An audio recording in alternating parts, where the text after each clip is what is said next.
hai à cái giờ phải chụp ôm phải cơ đó thì cả nó cái yếu tự nhiên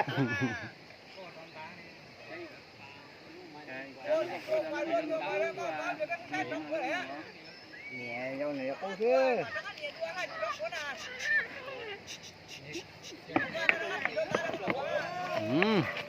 Ồ. Một tia li ó.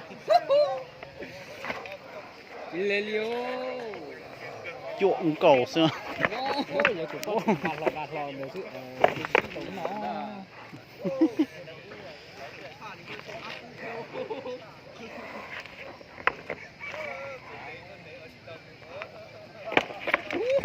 Ush. Ush.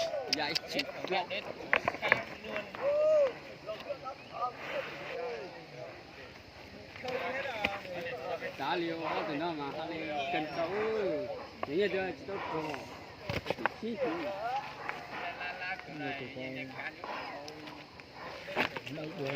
Ush. nó đá liều Có chuyện gì đó từ nó nè.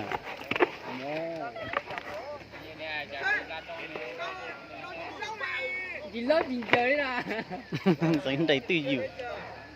chỉ là đâu to chỉ đâu này nó chỉ có đo Ush.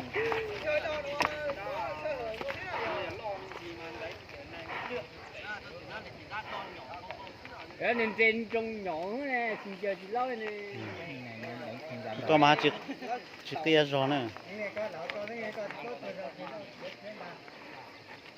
nó ta được thế gì đó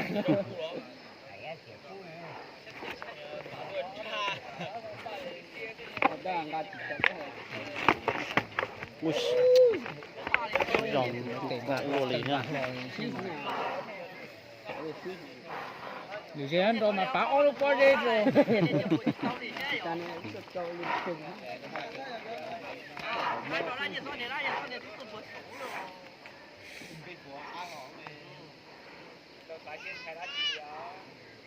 đâu cũng lâu liền đâu thế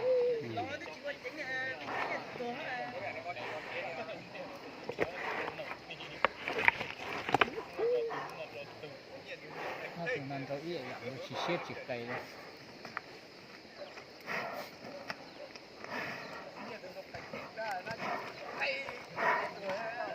vậy đó tụi nó cây gì nữa chỉ tao nữa là hết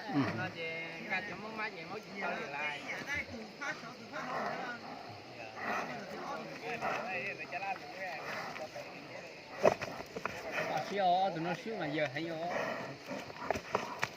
xíu mà tôi phải lậu nó xíu mà giờ chứ tôi giờ thấy có Ta con này nó chỉ tao dùng gì sữa đi tía. bà ơi Con này muốn chỉ chai nữa. cái chai nữa Ở cái này cho con phun rau đồ.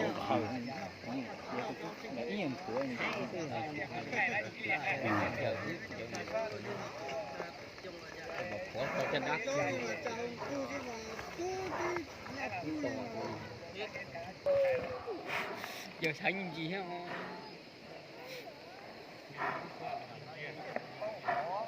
nó đây hay chơi đi luôn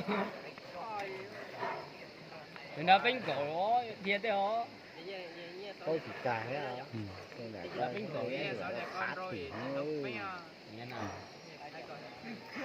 lưỡi trứng kia tây chùa tôi cũng là là bánh cổ liền quên rồi mà nó to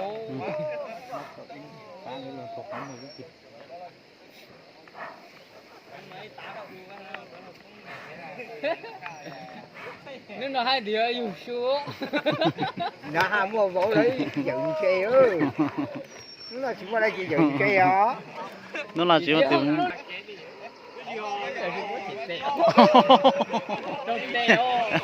Nếu này phong đi đây trong phố cửa đó nhở. Trong phố tiền. này chúng ta lên được khe dùng